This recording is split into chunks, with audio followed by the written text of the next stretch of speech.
ते एवढे भाग्य होय उन्मेषासे.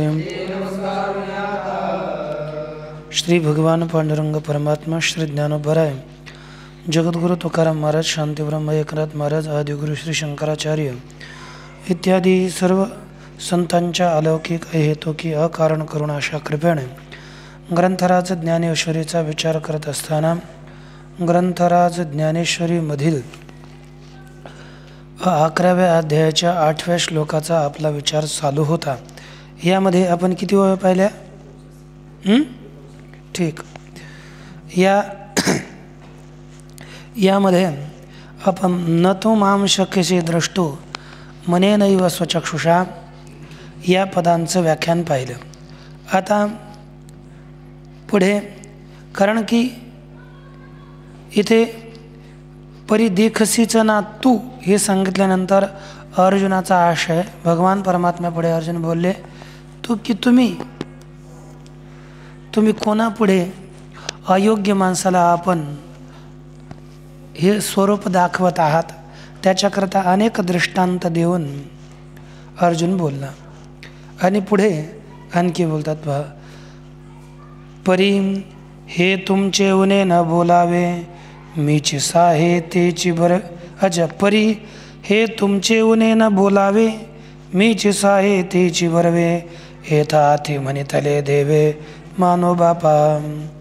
परी हे तुमचे उणे न बोलावे. आता तुमच्याकडे उणीव आहे हे निश्चित आहे.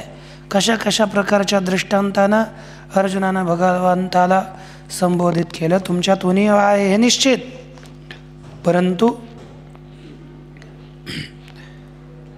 हे असं जरी असलं परंतु हे बोलू नये, हे की नाही. सांगतात की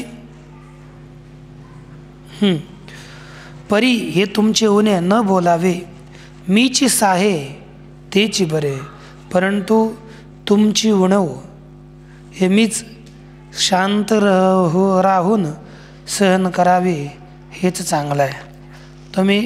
तुमच्याकडं मी जर तुमचं रूप पाहिलं नाही तर मोठ्याला कसं बोलता की तुमची उणीव आहे, तुमचा अपराध आहे, असं नाही. ते आपलं निवांतपणे शांत बसून सहन करणं, अर्जुन म्हणतो हे योग्य आहे. बरं, असं अर्जुन बोलल्यानंतर भगवान परमात्मा म्हणाले, येथा अति म्हणितले देवे मानो बापा. त्यावेळेस भगवान म्हणाले, हा हे या ठिकाणी असंच आहे.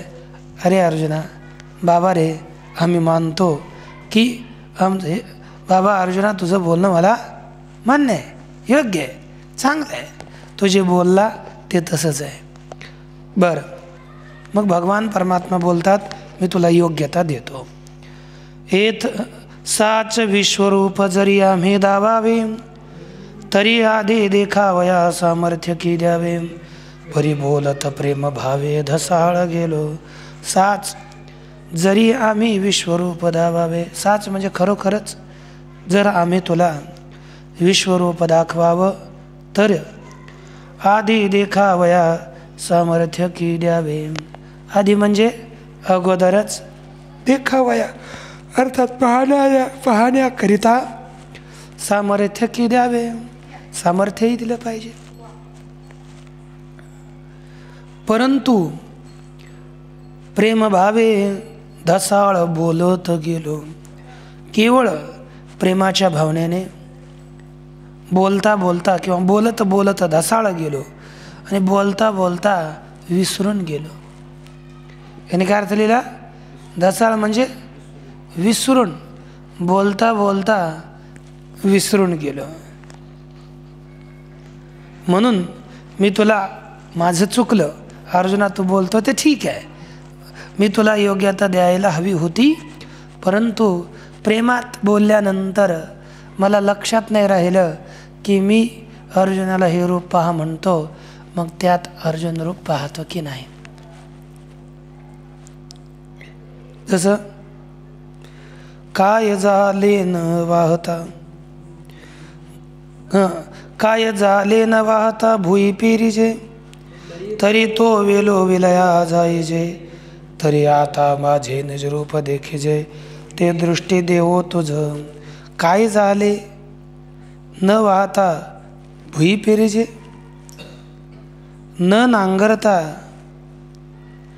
जर पृथ्वी पेरली तर तिचं काय होणार, तरी तो वेळो विलया जायजे.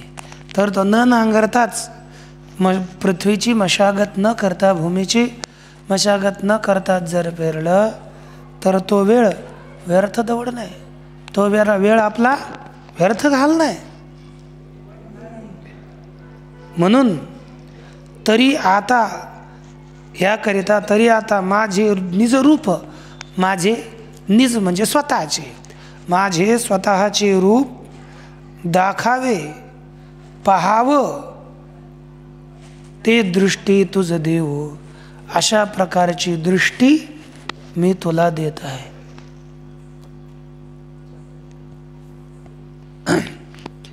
यामध्ये मी तुला दृष्टी देतो. बघ या ठिकाणी आता भगवान परमात्मा दृष्टी देतो आणि मग हिनं काय करावं ते सांगतात.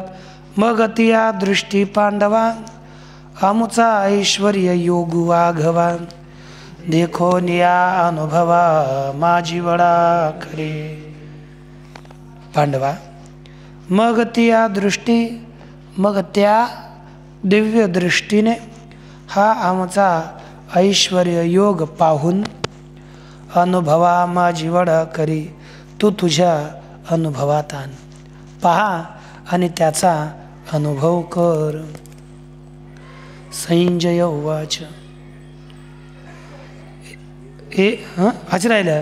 ऐसे तेने वेदांत वेद्ये, सकळ लोकैकादे, बोलिले आराधे जगावाचिनी.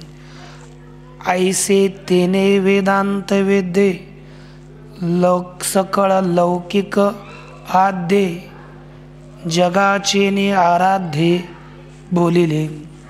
काय करायचं आपला अनुभव असा. आता काय झालं की ऐसे असे, तेने वेदांत वेद्ये, त्या वेदांताचा वेद्य असणारा, वेदांताद्वारा जाणल्या जाणाऱ्या, सकळ लोकैक आद्ये म्हणजे सगळ्या, भगवान परमात्मा बोलतात ना, वेदांत कृद्वेद विदेव चाहम. वेदांत कृत आणि वेदांत विद मीच आहे, आणि वेद्यम पवित्र ओंकारम, या सगळ्यांचा वेद्य जाणण्यायोग्य परमात्माचा आहे.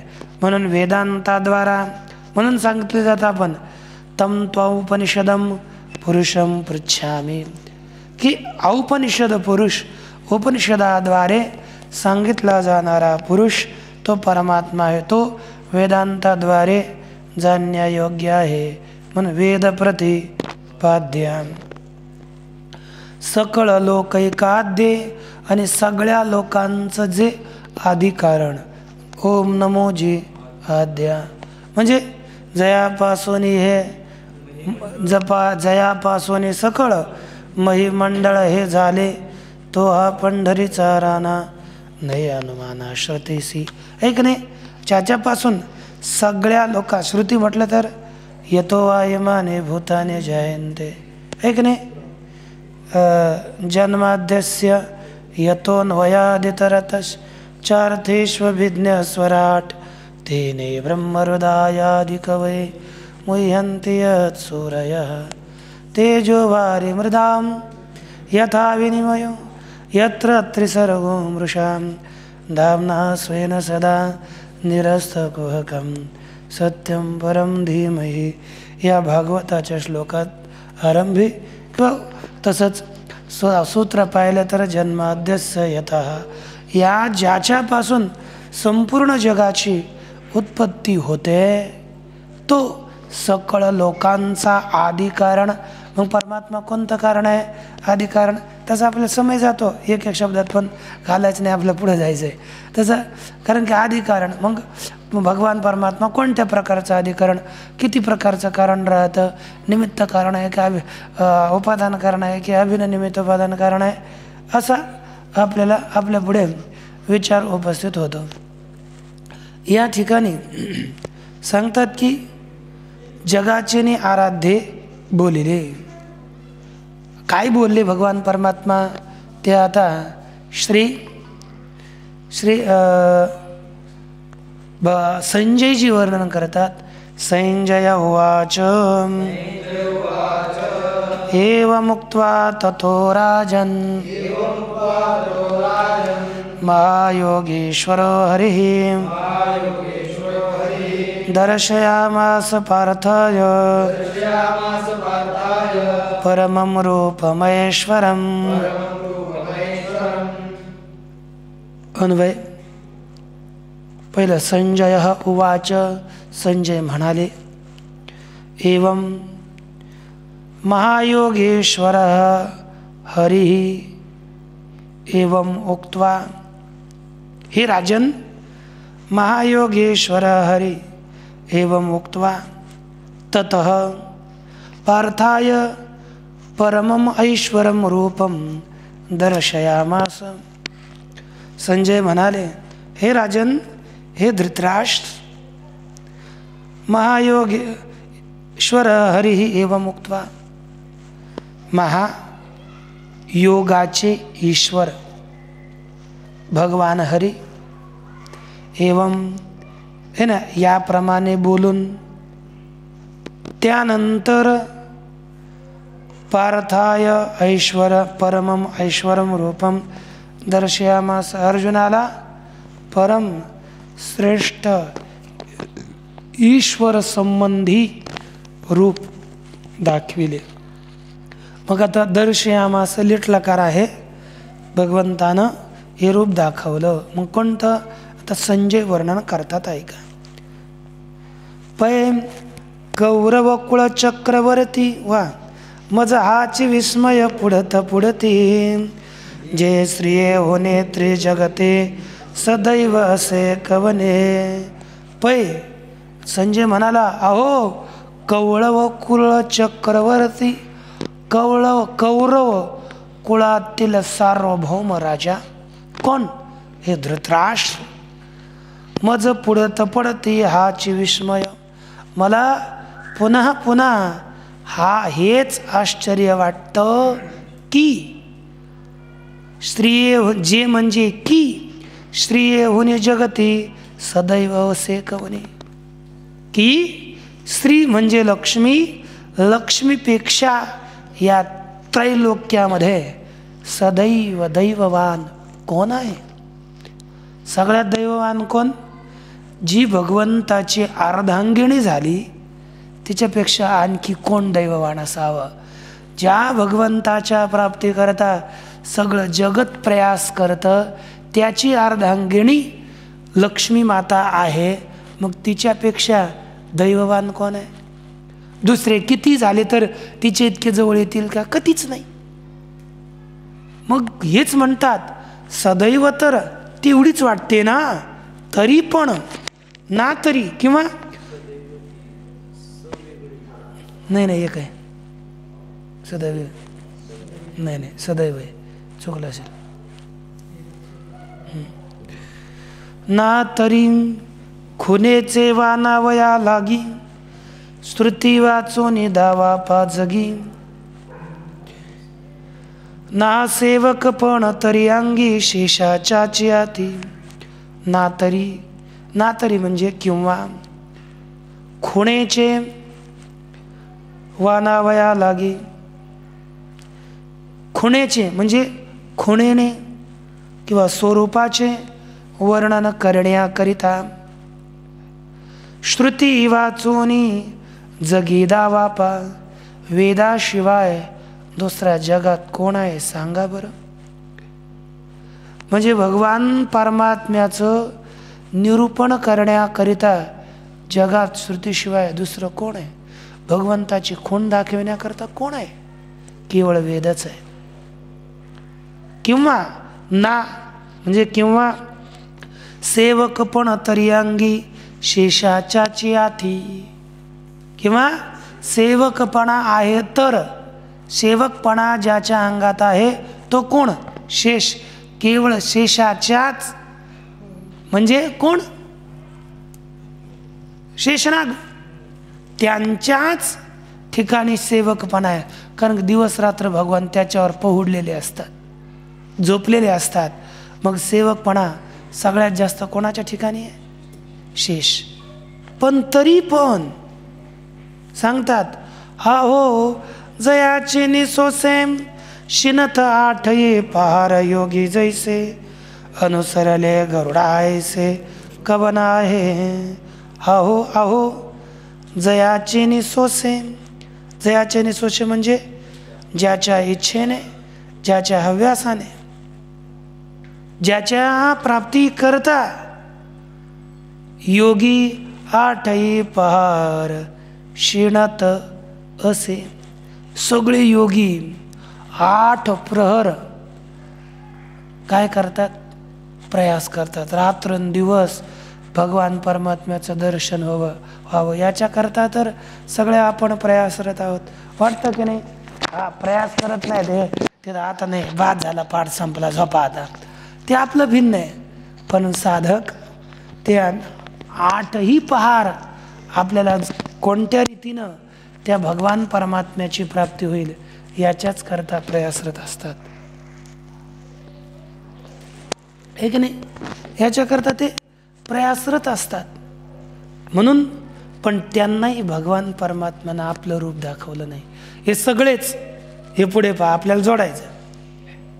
आणखी पहा, जैसे अनुसरले गरुडायसे कवन आहे. बस भगवान परमात्म्याचा स्वीकार केला, भगवान परमात्म्याला शरण पूर्णपणे झाला, असा गरुडासारखा कोण आहे? वाहन झाला. याच्यासारखी सेवा आणखी कोणी केली? कोणी नाही. एवढंच काय, परी ते एवढे इतके सगळे भगवंताच्या अगदी जवळचे आहेत. पण भगवान परमात्म्याची या सर्वावर तेवढी कृपा नाही जेवढी अर्जुनावर झाली. तेच बोलतात,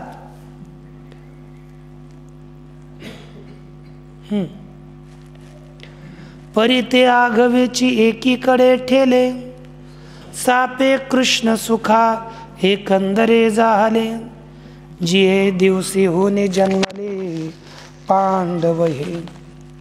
परी ते आघवेची, परंतु ते सर्वच बाजूला राहिले. सांपे कृष्ण सुखा एकंदरे झाले. सांपे म्हणजे सापाने म्हणजे सांप्रत लग यावेळी. कृष्ण सुखा एकंदरे झाले. अर्जुन कृष्ण सुखाचा म्हणजे एकवट आश्रय झाला किंवा कृष्ण सुखी एकत्र झालं. आणि कधीपासून? दिये दिवसी होऊन जन्मले पांडव हे. जेव्हापासून हे पांडव जन्माला आले तेव्हापासून देवाचं प्रेम पांडवावरच आहे. आत्याचे मुलं आहेत म्हणून की काय?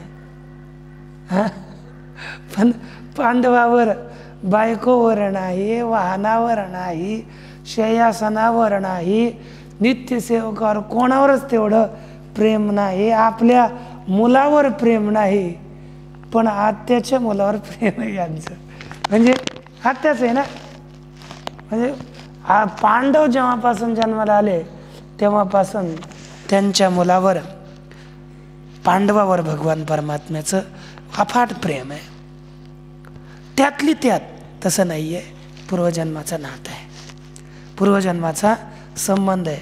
समजा आपलेही सगळ्यांचे संबंध होतात ना, काही ना काही गतजन्माचे असतात, काही नवीनही असतात. असं नाही की सगळंच गतजन्माचं असतं, पण काहीतरी प्रारब्ध संलग्न असतं एक दुसऱ्यांशी. त्याच्यामुळे मनुष्य त्याच्याशी एक आपण सलगीनं प्रेमानं वारंवार राहतो. भलेही वेगळ्या वेगळ्या ठिकाणी सगळ्यांचा जन्म असेल, काहीतरी जास्त नसलं थोडं तरी असू शकतं ना, काहीतरी पूर्वजन्माचा संबंध असतो आणि त्याच संबंधानं मनुष्य एक दुसऱ्याकडे खेचले जातात आणि या जन्मातही नवीन संबंध ते सुद्धा निर्माण होतात. असं नाही की होत नाहीत. आणि केवळ पूर्वीचंच म्हटलं तर मग कसं व्हायचं, पूर्ण काहीच होणार नाही पुढचं. तसंच आहे, कारण की अर्जुनावर सगळ्यात जास्त प्रेम होतं. अर्जुन हा नराचा अवतार, भगवान परमात्मा नारायण नरनारायण हे बद्रिकाश्रमामध्ये तपश्चर्या करणारे होते.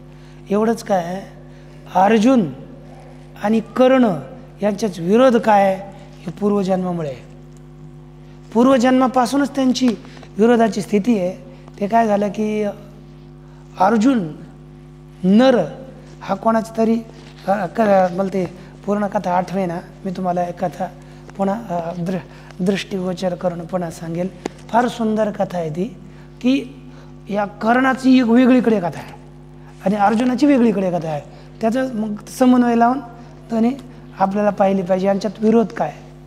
हा कर्ण कोण होता पूर्वजन्मीचा, अर्जुन तर नर होता, पण हा नरही कशापासून उत्पन्न झाला त्याचे वर्णन आहे पुराणांमध्ये. ते वाचलं होतं पण असं झोपेत वाचलेलं गेलं विसरून. म्हणजे आहे पण थोडं संपूर्ण असं स्पष्ट आहे ना. परी पाचा ह्यात अर्जुनान श्रीकृष्ण सावयाची झाला अधीनान, कामुक का जैसा अंगना अपैता किजे. परंतु पाचही पांडवामध्ये केवळ अर्जुन श्रीकृष्ण सावयाची अधीना झाला है ना. श्रीकृष्ण पांडवाला अर्जुनाच्याच सहजच अधीन होऊन गेला. कसं, ज्याप्रमाणे जैसा कामुक पुरुष अंगना अपैता की जे एखाद्या स्त्रीच्या अधीन होतो, सहज काही अधीन नाही, कामी आहे अधीन होतो, तसंच अर्जुन हा अर्जुनाच्या अधीन भगवान परमात्मा झाले. पहा कसे, पडविले पाखिरू ऐसे न बोले, या परी क्रीडा मृग ही तैसा न चले, कैसे दैव येथ सुरवाडले ते जाणो नाही. पडविले पाखिरू ऐसे न बोले, शिकविलेलं पक्षी सुद्धा पाखरू सुद्धा असं बोलत नाही जसं भगवान परमात्मा अर्जुनाशी बोलतात. उठ म्हटलं की उठतात, हे काम कर म्हटले करतात. या परी क्रीडा मृगही तैसा न चले. क्रीडा मृग म्हणजे खेळण्याकरिता, खेळ दाखवण्याकरता वानर वगैरे आपण त्याला शिकवलं तर ते सुद्धा असा व्यवहार करत नाही. ते केलेले दिसतात, आपण पाहतो. मी एक सहज व्हिडिओ पाहिला, एक माकड ते सगळ्या क्रिया करतं. रानात जातं, गाईला भूक लागली तर रानात जाऊन मका कापून आणतं, गाईला मका कापतं, तिला जाऊन बांधतं, जाऊन दुकानात जाऊन सब्जी घेऊन येतं. आणि ते कशात, त्याला मागं त्याला गाडा बनवला आहे, त्याला मागं असं गाडा घेऊन घेऊन घेऊन पळत पुढं जातं. म्हटलं वा रे वा, काय बुद्धी, काय शिक्षण दिलं असेल त्याला. आणि वानर आहे, त्याला एवढी शिक्षा कशीच दिली असेल भगवान जाणे. आपले हे वानर सांगितलेलं काम करत नाहीत. म्हणजे ते तरी चांगलं काम करा. आणि खरं तुम्हाला एखाद्या वेळेस दाखवतं ते, मी आश्चर्यचकित झालो. म्हणजे या वानराला एवढी बुद्धी काय. बरोबर गाड्या घेऊन फळ बाजारात जाऊन घेऊन येतं. अरे वा, तसंच याची स्थिती झाली. एकदा वानराची त्याचा गाडीचा चाक तो एखाद्या यात गुतला नळीमध्ये, ते उडू हैराण झालं, ओढेनाच त्याला. ते तिथंच बसलं, खाली पाहावं लागलं इकडं तिकडं. आणि मग ते सगळी मका भरली होती ना, ती सगळी मका काढली खाली टाकली आणि नंतर ओढलं. मग पुन्हा मका भरून घेऊन आलं. म्हटलं बरे वा. पहा पुढे, या परी क्रीडा मृगही तैसा न चले, कैसे दैव येथे सुरवाडले ते जाणू नये. कशा प्रकारचं दैव या ठिकाणी फळाला आलं, अनुकूल झालं हे काहीच कळेना. पहा, आजी एवढीच पाहू, आजी परब्रह्म हे सगळे भोगावया सदैव याचेच डोळे, कैसे वाचेचे हन लळे पाळीत असे. आज परब्रह्म हे सगळे हे संपूर्ण परब्रह्म भोगण्याकरिता याचेच डोळे सदैव झाले. याच अर्जुनाचे डोळे भाग्यवान झालेले आहेत परब्रह्माचा अनुभव करण्याकरिता. कैसे वाचेचे हन लळे पाळीत असे. तो भगवान परमात्मा वाचेचे लळे, वाणीचे शब्द जे जे बोललेले आहेत ते कसे लळे पूर्ण करतो. पहा, या प्रकारे श्री संजयजी धृतराष्ट्रापुढे बोलतात आणि काही ते शब्द काही व्यक्त करतील, पण ते पाहूया आपण उद्या. ओम पूर्णमदः पूर्णमिदं पूर्णस्य पूर्णमादाय